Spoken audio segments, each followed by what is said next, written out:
Welcome back to Running with Coach Tori. And Jeff. And I still don't have intro music for this, so we have to figure that one out, but at least I'm recording today. So if you're not catching this live and you're not on YouTube, you will at least be hearing us, so that's a plus. We are bringing you the running news from the week, whether it is to entertain you on your long run or give you something to talk about with your running group. We've got you covered. We did an episode last week. It's only on YouTube because I didn't record it, so check it out there if you have not already. And yes, we were just talking cereal. I think last week you told us you were going sugar-free, and I just found out you're not. I'm going sugar-free in a few weeks. Yeah, so I am going not sugar-free. This time I'm going to go sweet drink-free. Oh, you did say that. Soda-free. But I will also cut out the cereals because that's just unnecessary, over-the-top sugar. I won't cut all the other sugars out, though. I mean, by the way, sweet drinks will cut out a lot of sugar out of your life.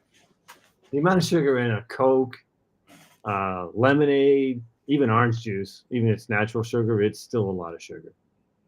So good. Sugar's so good. Yeah, those are all my go-to sweet drinks. It's soda, it's lemonade, and it's orange juice. I feel like none of those are winter drinks. I know you're like not up here very often, although it looks like you're here now. I'm back. Right, for the dentist. But yeah, like, I mean, I'm not drinking lemonade in the winter. I'm not drinking orange juice in the winter. I don't drink soda. I would probably drink soda in the winter. Yeah, I would drink any of them. I mean, I just like them with because when you're inside, it's just whatever meal you're having it complements the meal. That's true. I made hot chocolate today, and I've never made hot chocolate, so I'm like on a dairy-free thing for my heart. And I made oat milk hot chocolate. It like didn't taste bad, but I thought I was going to throw up for the 20 minutes after drinking it. My stomach hurt so bad. I don't know. Yeah, so it didn't taste bad, but it might be bad. Yeah, it was like not a good. Anyway, this is like the worst start to a running podcast. You're running?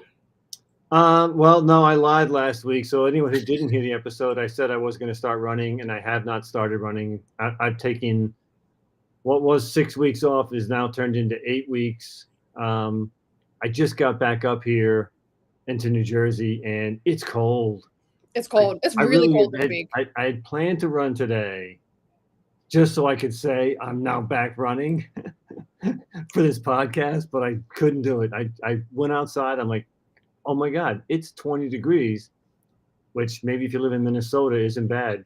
But from here in New Jersey, that's pretty bad. No, it is horrible out. And we have all the snow, and we're getting more snow. So it just like makes running so much harder in this area right now. Yeah. So again, I'm hopeful. I'm going to get started. I mean, I definitely don't think I'm going to just stop running. Even though after 8 weeks off, it certainly crosses my mind. Maybe I'm done. But no, I will get back into it. And once I start, then I'm a little bit obsessive compulsive to where, like, if I can get that first week or two in, then I really can get consistent and just do it like without a second thought. It just becomes automatic. Yeah, and we got to get that fall race on the calendar. I think that'll be the ticket. Okay. Well, that'll tie into one of our topics here, which is signing up for a marathon, but not that we're signing up for one, but just the concept of signing up for one. Right. We're not there yet. No. Okay. How about you? That's my update. What about your update? Well, I feel like I kind of spoiler alert. I was talking about the weather. Yeah, like nothing crazy. I'm really still, like I said before, my goals are trying to get into a routine, incorporate more of a routine into my daily life. The treadmill is just not. So if I went out to the gym, I would have a better time on the treadmill, but I've been using our like walking pad that goes fast enough that you can run on it inside the house. And that's just been hurting my knees, and I like can't get it to not hurt my knees after like 20 minutes. So it's just been a little bit of a struggle to get the runs in, but like, so cold, things have been busy. And then I'm like, I don't have my baby monitor. I can't find it. So I can't actually like go out to the shed, whenever I feel like it in the morning, if I actually like, God forbid, I wake up before him on a day. So there's all the reasons it's not working out, but I am trying. So like, even before this, I had 20 minutes. I did like a mile run and then just like some fast walking until it was time to get on. So I'm trying to make it work. All Just right. not really. Okay. So you're certainly a step beyond what I'm at. I'm at the talking about running. You're actually doing some running. Maybe not as consistent as you'd like, but you're doing some level of running. Yes, a little bit at least. Okay. So it's happening. It's happening. It's starting to happen. But weather is it's a great excuse not to run because I certainly, if I was committed to running, I wouldn't. I've run many winters. I don't let the weather stop me. It's just one more excuse to use at the moment for me. Oh, totally. Well, and then, like right now, if nothing's plowed, right, or like, the sidewalks, or you don't go to the track, like, you're really running in like a couple feet of snow. It's like, that's not working. So I'm using that as my excuse too. Okay, yeah, because I'm saying it's not my fault. It's the snowplow didn't do a great job. Yeah, the roads aren't safe to run on. Sorry. Well, I have two, again, me with I don't actually bring real news to the table. But I saw the enhanced games are finally here. Oh, great! I have seen a Almost. few athletes that have been signing up for it. Again, not big name athletes, just athletes who are. Someone described them as also rans, people who, maybe are good, very good, but they've never qualified for Olympics or world championship type stuff, finals. Yeah, May 2026.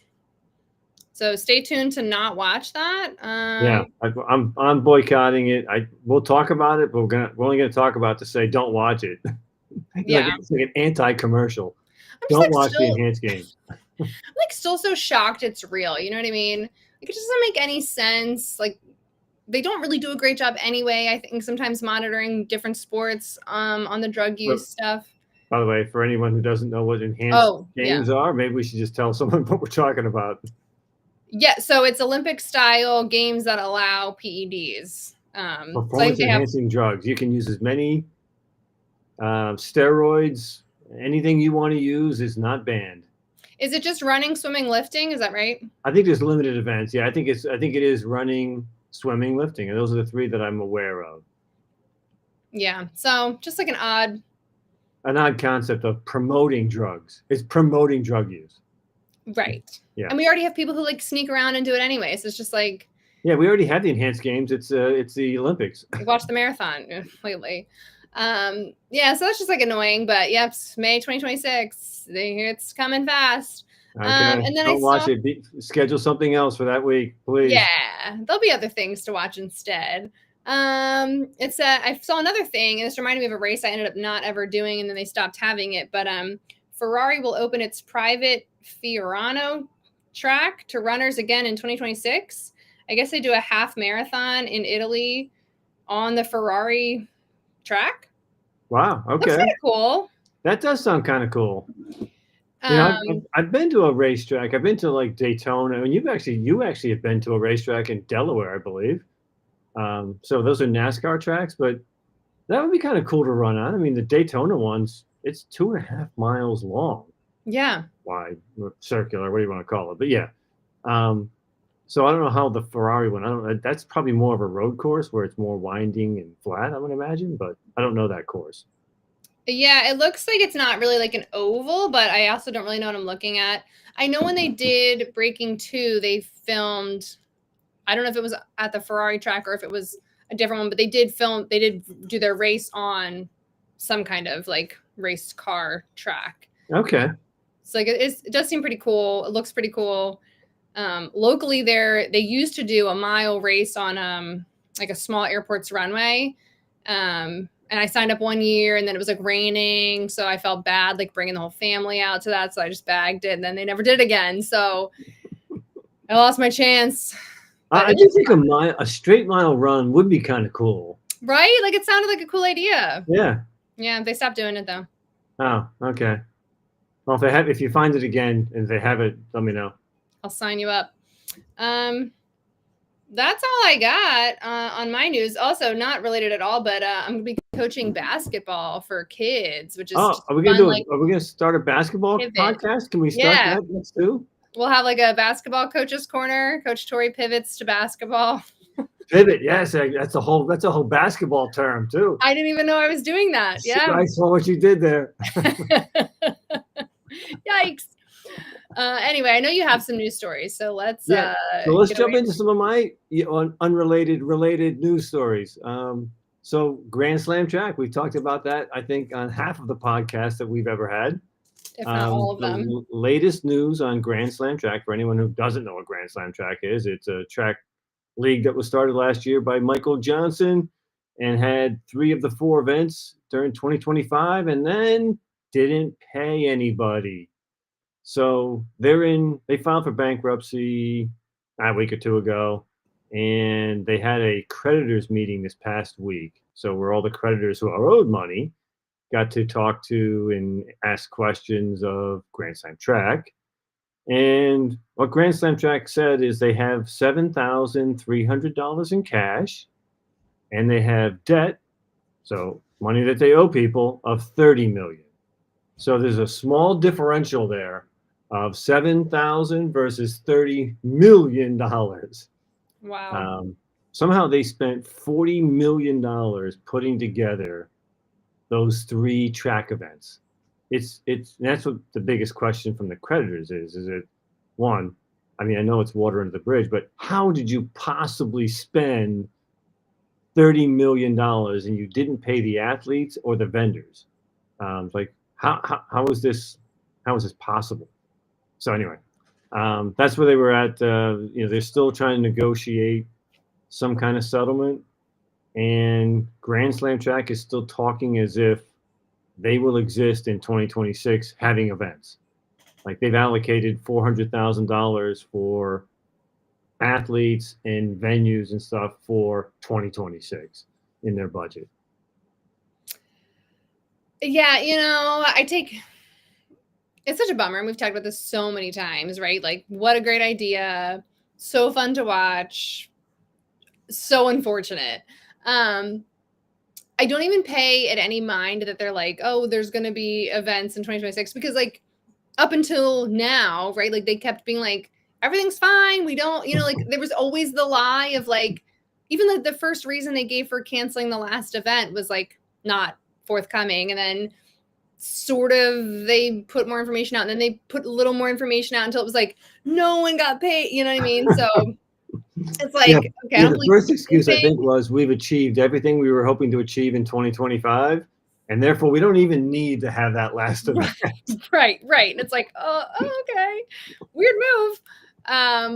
So yeah, so I don't even that we can just pretend they never said that they're going to be doing stuff and there's money allocated for that. It is shocking still, the money discrepancy. And yeah, like, I mean, like advertising, I guess. Yeah, like where did all of that money even go if it Yeah, wasn't to the athletes? Like, because it's not even like I know they had to pay, I think the athletes that weren't paid out is like the prize money, correct? Like, do the athletes got paid for their appearance fees? I think they've gotten some money, very little Okay. of it, but yeah, I think they've gotten some. I don't know whether it was just the initial amounts under their contract, sort of their contract appearance fees, but didn't get paid their whatever it be, the $25,000 or $100,000 for their slam wins. So yeah, it's a lot of unpaid amounts too, and the primary people I think are the athletes and the vendors who haven't been paid. Crazy. Yeah, no, that's crazy. So that's just a quick update. That was more of just sort of like, okay, the saga continues. And by the way, these stories right now, I'll just say that they're compliments of Let'sRun.com. So if you do want to read some more of these stories, Let'sRun.com is a good website. The other thing that was out there I saw today was 2026 World Cross Country Champs were a smashing success. How do we turn it into our Kentucky Derby? So, meaning, like, I guess horse racing. Who would have thought horse racing would be some huge event, right? In today's age, why can't we make track and field, one event, just make the cross country world championships that event, and make it our Kentucky Derby? Can we do it, Tori? To you, can we do it? Like no. I don't know why Why we're can't we even do it? Why can't we have a Kentucky Derby in running? would if we did, would it be the cross country championships? I don't think so. Yeah, I think. Well, I guess what the article was trying to promote was saying it's it's one of the few events that's got some unpredictability to it, right? Because it's a cross country course, therefore it's the weather can be impactful, the course, the terrain, the hills, and that creates a level of excitement and unpredictability that maybe you don't get in a 1 mile run. It's so sanitized on a track. It just gets that a little bit different feel to it. So that was their thought process. And the reason it was coming up a little bit more too was it was in Tallahassee this past year. Mm. I think it hasn't been in the US in like 20 years. Oh, wow. So somehow it was in the US and therefore we got a little taste of it. It feels to me like this is when FIFA World Cup comes to the US every 20 years and there's a big brouhaha about it. And then 20 years goes by and no one talking about soccer anymore. Right. Yeah. I mean, Yeah. I wish they could do something to make this a big hit, but I don't see it. It's not going to happen. That's my prediction. Yeah, I mean, I think the Kentucky Derby is also like a bigger deal because not only just like is it that long-standing history of like we care about this, so it's just like a thing everyone knows to care about. But this could be a dumb question. Like, can you bet on like a cross-country race? Oh, Like you that's a do great for question. horses? You Because that's can like why bet people on. are into it. Yeah, I think you would probably. I'm going to say I don't have any betting apps, but I'm going to bet that you can Yeah? bet on. Well, you can bet on a lot of sporting events: tennis, soccer, Huh. all of the major sporting events. I'm not sure why you couldn't bet on a track and field event, like why DraftKings or one of those other ones wouldn't do that. Yeah. Um, no, there may not be a whole lot of interest in betting on that. I don't know. Yeah, I feel like the big fun about it is the betting part, but then Yep. also like even just like the horses have like the silly names and like just feels like a little more like whimsical than like being like, oh, I'm betting on Yeah. Victoria No, Williams, right? It's like, oh, I'm betting on Save the Last Dance. It's just like it's like fun. yeah, and no, there's a lot more fun to it, and the hats are part of the Kentucky Derby, and no one likes crazy hats at a cross country event. And celebrities all go to the Kentucky Derby. There are the suites. I don't see there being a lot of suites at the cross country championships that you could sort of build up and do. So for a lot of reasons, I don't see this one happening. Yeah, it doesn't seem like a very fair comparison of like, can we make it this way? I do think they can make it like more interesting again, right? Like we tune in to watch, like everyone loves track at the Olympics, right? So Yeah. there's no reason people wouldn't want to watch it. It's still kind of a niche thing, I guess. Yeah. Another thing we've talked about on this podcast before is Mr. Fred Kerley. Remember Mr. Fred Kerley? He's an Olympic sprinter, 100-meter guy, very, very good. Never been sort of the best in the world, but he's always in the top 10. He's had a few issues, domestic violence, allegedly punched his girlfriend ex-girlfriend at a hotel. Then also had maybe a little bit of a scuffle with police in a different incident months earlier. So good news is for Fred, those charges appear to be getting dropped. And he put out on social media that, he didn't use the word vindicated, but that was sort of the indication that the charges are going to be dropped. And, this was all a big mistake. Now, I think it looked like from reading the article that the charge is being dropped, maybe because there's just not reasons to pursue it. I think he's going to enter into some anger management course programs to as part of this process. So it's almost like a plea deal versus like, hey, we were wrong. You didn't punch your girlfriend. Oh, you didn't resist arrest. Right. So that's what I was going to say is like, well, it feels like a little bit of a not vindicated, but finesse. you just didn't get in trouble the way that maybe you could have gotten in trouble. Right. So I mean, I liked Fred Kerley, and I was kind of, I guess I would say I was a fan, but I'm having a hard time reconciling, like, am I, a guy who punches his girlfriend allegedly. Hard to be a fan. Hard to be a fan.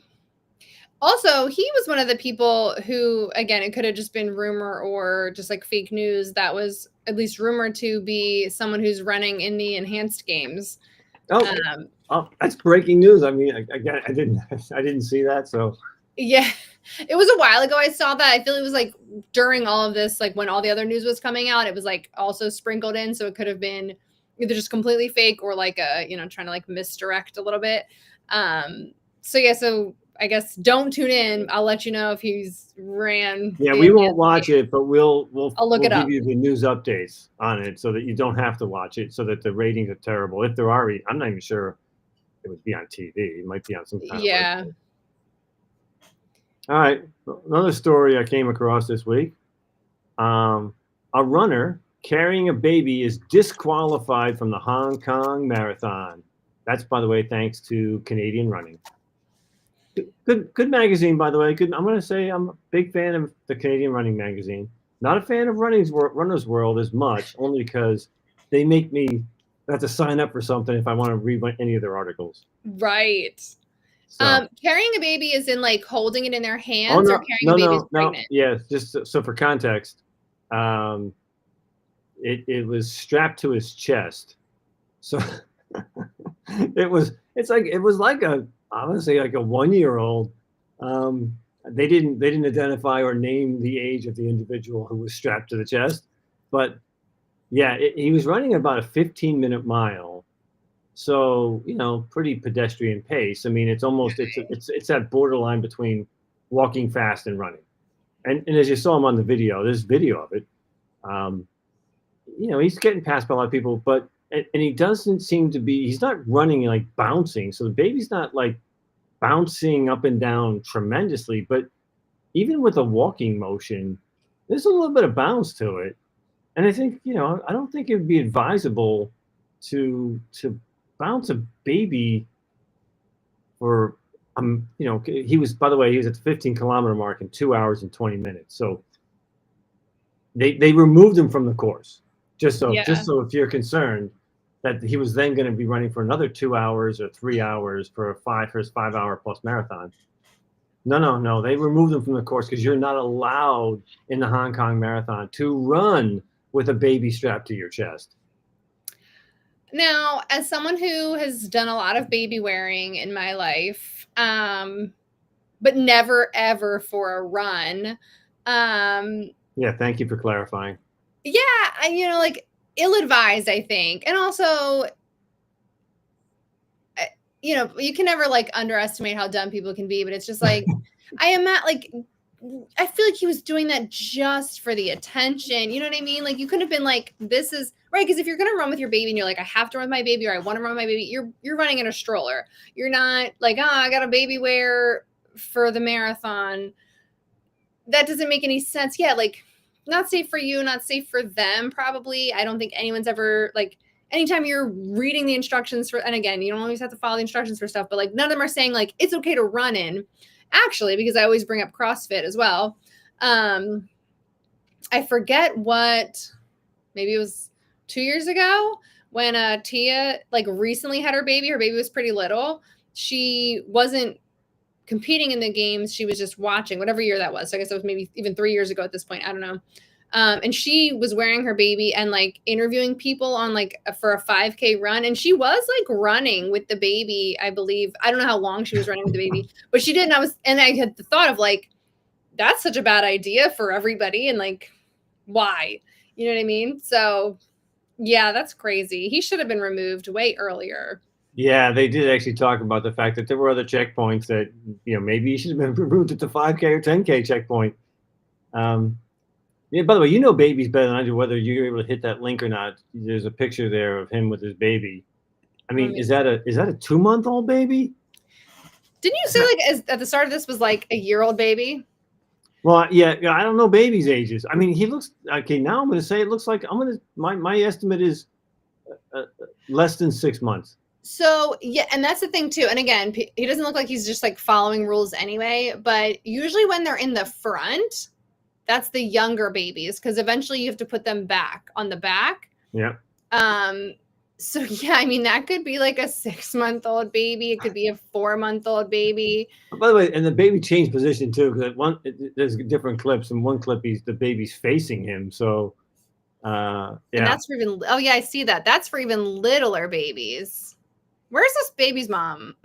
Yeah, that's a great question. Is it, you know who we should blame? The mom who Yeah, let no, for this guy sure. carry his baby at the marathon. Like I would never allow this to happen. That is crazy. Yeah, that's definitely crazy. So he's my first nominee for this year's Bad Father of the Year award, and he's the only nominee. So at the moment, he is the winner in the clubhouse. There's a lot of time, and there's always a lot of stupid dads of the year. Yeah. Hey, Yikes. so yep. Go ahead. I mean, that's it. No, yeah, that's such a bad move. Yeah, yikes. Yeah. All right. So now we're just getting out of new, like just current news and events. I guess I was going to do something with Coach's Corner, All being right. Let's coach having it up. let's just talk a little bit about things that maybe runners are going to be doing this year. One, have you ever done a park run? I think I asked you maybe in the last episode. Have you ever done a park run? Well, oh, what am And I I think doing? park runs they're actually this must be UK articles because park runs exist in the US, but there are not many of them. Do they? I was going to say, isn't that an overseas thing? Yeah, yeah. Well, I looked up the website. There are organized park runs in the U.S., but they're pretty scattered around. I was trying to find one in Florida, but it was not near me. It was hours from me. So yeah, they seem like they've got them on this various park run website. But yeah, so for anyone who doesn't know what a park run is, because I didn't exactly know what one is, it is basically it's a run organized by a local community. So it is somewhat organized. It is free. It is just like a meetup where you can go and run. It's typically a 5K, so a 3.1 mile run through a park with a group of people. Hey, we're all going to meet at 7 a.m. The park run is going to be going off at that time, and the key is it's free. It's in a park, and it's a run. Those are your criteria for a park run. Yeah, so I guess I've never done a park run that's organized but not organized. All Right? right. So yeah. So yeah, we've done a number of 5Ks, but those were all organized and they cost money, not free, not free. But yeah, so this article, by the way, this will be compliments of the Running Channel, another good running website, and they have a little article that talks about what to eat before your park run, if you were to do a park run. And by the way, this advice can be applied to before you do your 5K. It doesn't have to be quote a park run. Or like any workout. Any workout. There you go. It's even more general, like not even a race, just your morning workout. Right. What do you eat? So, if I was going to eat, I might just eat what I normally eat. Like maybe some pastry and some washed down with some orange juice. A lot of sugar in my diet. Yeah. Well, so that's the thing, right? And I feel like we talk about this constantly of like nothing. I mean, again, this doesn't sound like it's a race, but if you are considering it a race or your workout, like nothing new on important run days. So what you're eating before park run should be what you eat before you do a workout, which should be like something that you eat regularly enough that you know how your body feels about it. You know what I mean? Yeah. Yeah. So this article they're talking a little bit about, just to get into what they're trying to communicate, would be, their view is, and I'm sure it's right, is you want to have, for running, carbs is probably the most important source, right? Versus protein or fats, right? If you think about the three different macronutrients, carbs, fats, and proteins. Carbs is what you tend to burn when you're running. So if if you're going to have a snack or something for breakfast, to be honest, any 5K run, you could, as you just said, you could probably eat your normal diet. But if you were going to just have a little snack, you might want to make it something that's carb heavy, being like something that's bready, something that's sweet, a bagel with some honey, a bagel or oatmeal and some honey. So something sweet, something that's maybe carb heavy, sort of carb loaded heavy. And not necessarily focused heavily on proteins or fats. So, like I said, bacon and eggs, again, probably can do your run with bacon and eggs, fine. But if you're trying to optimize, probably a carb heavier diet would be better. For sure. And the cool thing about this distance too is that like you don't have to fuel during. So it's like not that it makes like more pressure on the beforehand, but it's like, okay, that's where you're getting your fuel for your run because you're not going to be bringing your gels, bringing your goos, like any of that stuff that you wouldn't need to. I mean, I guess you Yeah, you could. wouldn't need to. Yeah, you're right. It's the whatever energy you need for a 5K run is been consumed before the run begins. Unlike a marathon, right? A marathon, you need enough. There's enough calories being burned. You need to actually fuel during a marathon. So, I know parkrun is like a British or that's probably like insensitive and too specific, but I know it's not a US thing because this article is saying for the list of foods, and I'm sure you're going to get to it, Oh, I but didn't see this. one crumpet with jam or honey. We don't have that. We don't have No. crumpets. Did you see the other And words in here that were totally like? I'm sorry. What is that? Yeah, crumpet was one of the earlier words. the Uh, Jaffa cakes. yeah, that was one. I guess I saw another one. It was in here. Oh yeah, Java cakes. There was that one. What was the other one? It was porridge.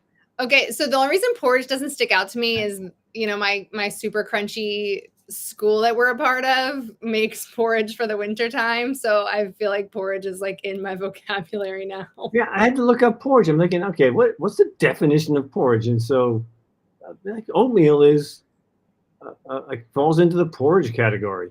Yeah, oatmeal, Yeah, you can do buckwheat, you can do millet, yeah. There you go. You are all all those. over porridge, man. But so anyway, yeah, definitely UK heavy terms in this article. Don't get Yeah. confused by that though. Porridge is just oatmeal in the Yeah. U.S. You can eat your oatmeal. And the goat loves oatmeal before a run, so that's the ticket right there. Yeah, the goat being Kipchoge. Mm-hmm. Yeah. So, all right. So, do you need to eat before park run? I think you may have said this before. Do you need to eat? Yes, but I just saw in the article it says not necessarily. Not necessarily. Yeah, you probably could. You probably should eat.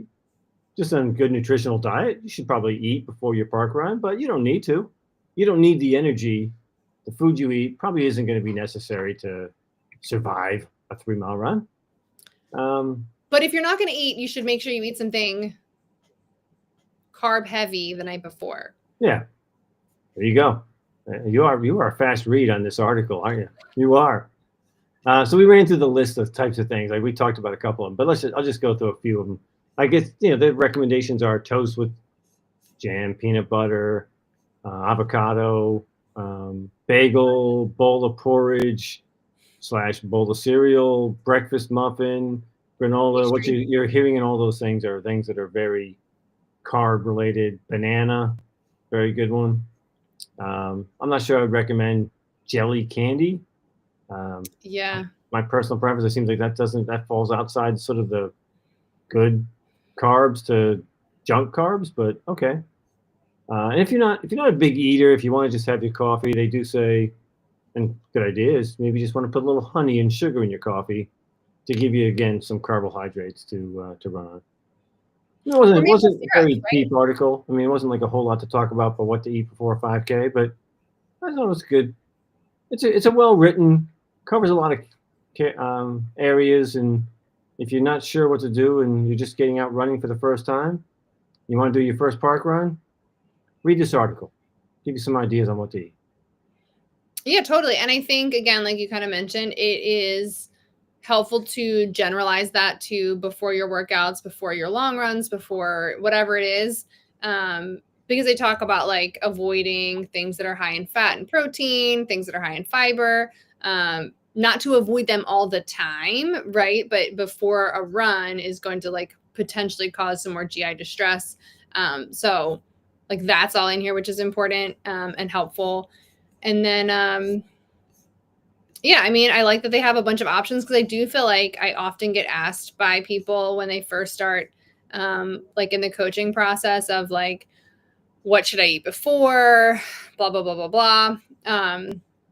And having a bunch of options is helpful because not everyone likes the same stuff for breakfast.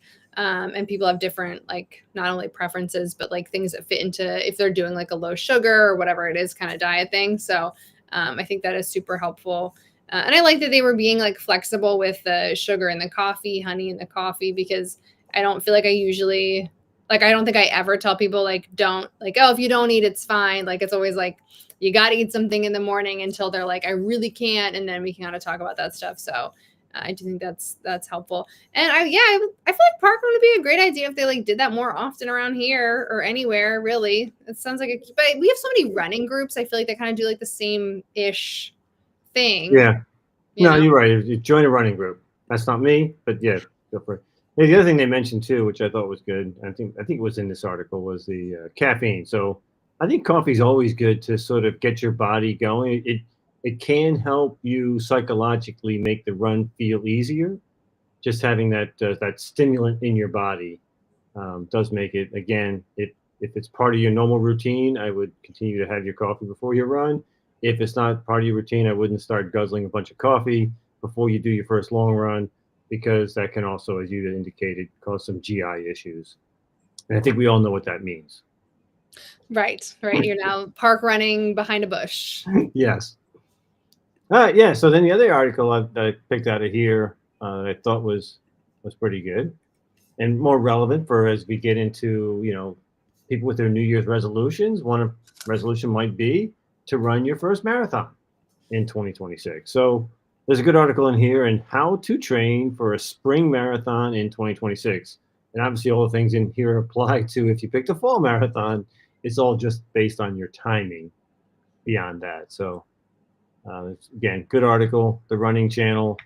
And let me find that article. So I thought we just hit maybe some of the categories that they stressed on, 'cause I thought they were pretty good. Um, I don't think we need to go over what the definition of a marathon is, but I think it is. I think if you're thinking of doing a marathon in 2026, maybe your first step is one, timing. Like, do you want to do one? You don't want to do one next week. Like, people can do it. There are people who can go out and run a marathon. Not a great idea. You may end up injured. You're not likely to finish it. And you then will have the problem of psychologically being broken from the event. So, pick one out that's, 16, 20 weeks out or further out in the year to give yourself some time to build up to it. So that's probably number one. Two, if you can afford a coach, get a coach to help you through that process. If you don't sort of not familiar with running, haven't done it before, plan B might be use a running app. Plan C, get a training manual. The old school, like, there's schedules out there that sort of lay out sort of a marathon training schedule, 12, 16, 20-week type programs. It all depends on what you want to do and what works best for you as an individual, what you can afford, what you can't, what you don't want to do. So what's important to you. So that was number one. Yeah. I feel like if you are a busy person or have like unpredictability in your schedule, which is like most people, I can't stress enough how important like an actual physical coach is, though. Because I actually recently just acquired a new runner who was they mentioned in this article, the Runna app. They were using it and like liked the training, liked the model, liked the workouts they were being given. But because it lacks like the flexibility and just, even if like in your head, you're like, oh, I can probably switch my Wednesday and Tuesday run. Like now the run's not coming to you on your app, on your watch. You're not actually getting to bounce off ideas with someone of like, I had to miss this. I had to switch this around. Is it okay to still do my strength training the day after this workout? Like all those things. So especially if you don't know what you're doing and it's like a newer goal or a newer routine that you have, having a real person who can help you figure that stuff out. Because those running apps don't have, I've used a couple. They don't have like the flexibility to switch things around or to like guide you through any of that. Same thing with most of those like already pre-written. Like if you go on like 16-week marathon plan or whatever, like it doesn't really say how you can fix things around. Yeah, no, it's great. So that's number sort of one. That's one of the important tips. The first couple around sort of, well, I almost skipped number one. consistency is probably your key to success. Like, so as you said, I think consistency being running consistently over that 16 to 20 week period is going to be the key to be having a successful result of running the marathon. Now, can you do it and have bad weeks? You're going to have bad weeks where things are just, a work trip, you're sick, things are going to happen. But that's still, you may have a general consistency of, hey, every week I got at least two of the 3 or 4 runs I had scheduled in. For 10 of the 12 weeks, I got all of the runs in. So I think being consistent doesn't mean it's like you can never miss anything. You have to have the flexibility to move things around. But generally speaking, you want to get into a routine where you're consistently running every week. Agreed. Yeah. No notes. Yeah. Yeah. And I think the other thing I thought was good in here was, those weeks, those training programs, once you see them all laid out, they're pretty daunting. Yeah. So try not to focus on, oh God, in week 10, I got to do a, 15-mile run. I can never do that. Right. So just look at the week that's coming up and say, okay, yeah, this week I've got to get, you know, 2 4-mile runs in, and I've got to get a, 7-mile run in. So whatever it ends up being, right? It's just focus on that week. And if you focus on that, after you've run 6 miles in one week, and next week you've got to do a 7-mile run, 7 doesn't seem as daunting anymore after you've run 6. So I think that's good advice. Just focus on the current week at hand, and not focus on what you got to do 10 weeks out. Oh yeah, I think it's a great practice in trying to be present and like, the whole like meeting yourself where you're at kind of thing. I think another thing we see a lot is, for whatever reason, whether it's stress, you're getting sick, getting over being sick, just having a bad day, whatever it is, like I get messages from people all the time of like, I did my 10-mile run and it was horrible. Like couldn't finish, had to walk a bunch of times, like threw up, whatever it was. Or like, it just was, I don't know what I'm going to do. How am I going to get to my race? And it's like, just relax. That was one bad workout. Yep. And then the next week they're like, oh, my 12-mile run felt easy. You know what I mean? Like, I think that's another thing of like, it can feel daunting because you're just like, I know how important all of these are. And it's like, yes, go 1 week at a time. Yes, try not to look ahead. And one bad workout is not going to ruin. It doesn't mean you're out of shape. It just means you had one bad workout, and thank God it wasn't race day. You know what I mean? Yeah, no, that's right. Many times, like even during a workout, I may feel bad at mile 5 in a 10-mile run and feel like I need to stop. I can't do this anymore. And then you sort of get back into a groove, and in mile 7, 8, and 9, it seems very smooth. So it can be workout to workout, or even within a workout where you just don't feel good about running anymore. So, yeah, again, all good stuff. I'm trying to fly through this a little bit more so we don't run too long on this. Different types of runs are important. Long runs, your probably most important run each week. If you have to skip a run or two in a week, try not to skip your long run, because that's really the one that's sort of prepping you for a race day in a marathon training program. What are the different types of runs, Coach Tori? What are the different types of runs you can do?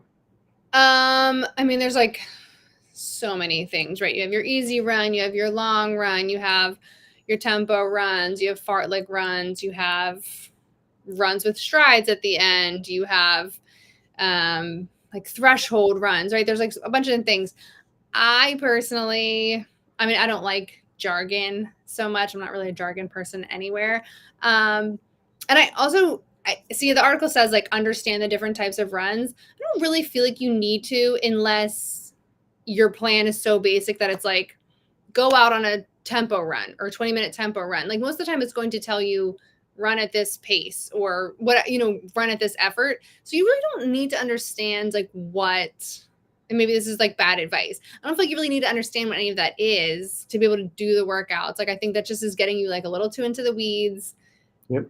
Is that bad advice? I don't know. No. I think that's right. I think it's focused on. Listen, we talked about the long run. Each week you have sort of a long run in there. You got a couple of easy runs in there usually, and you have what you're referring to is some of the speed workout jargon that you get into. Somehow it's always the speed days are the days that have all the jargon related to them. Right. But yeah, and that's really all it is. It's designed to sort of like get you more mileage on your legs, building it up over time with the easy runs and the long run. And then you have a speed day usually in there to sort of try to get you ready for running at a pace that's faster than what you would normally run for an easy run or a long run, just so you can get your marathon would be at a little bit faster pace than maybe what you're training at. So, yeah, that's all it is. It's around. So there's a lot of jargon into it, but the important thing is, yeah, most of the programs will just lay it out for you and say, yeah, go out and run, 1 mile runs to 5 1 mile hard runs, at some pace. What kind of gear do you need to go running? We've New talked about gear? this a bunch. You need shoes. You need shoes. Is that all you need is shoes, to be honest. I think everyone has shorts and t-shirts. We all have them. Yeah, I mean, last week we talked about running in jeans, and I feel like we've talked so many times about like spandex versus baggy clothes. Like we had a whole episode where we debated that one time years ago, I think. Yeah, the shoes is important because that is going to be like the structure you are standing on. But other than that, I mean, yeah, that's it. That's it. Get a decent pair of running shoes, and 99% of the running shoes out there are probably fine. So then it's around comfort and feel. And we can get into a bunch of jargon. We did one on shoes. So go back and listen to that episode if you want to get into the weeds on shoes. But to start with, you really just need a pair of basic running shoes. And if you go to a running store, you can get a lot of different pairs of running shoes. Or you don't need running shoes if you are into barefoot running. Read Born to Run. I found my route to get Born to Run in there. You don't need shoes. Barefoot. Yeah. But I recommend that we all recommend at least starting with shoes. Yeah. Get some shoes, but then eventually get rid of the shoes. Yeah. All right. I don't. So within the program, I'm going to jump ahead a little bit because again, I try not to make it too long. Nutrition. We just talked about a little bit of nutrition, but I won't go into. There's a whole different nutrition program around, training for a marathon. I think the most important thing we mentioned a little bit here was it's around fueling. So use your long run day as a bit of a training guide for your food as well. So try to figure out what works for you. What do you want to eat? Is it gels during runs? Is it just have a heavy meal beforehand and drink water? How do you want to carry your water for your runs? Any thoughts on that? Like just the concept of nutrition, but again, without getting too much into the weeds.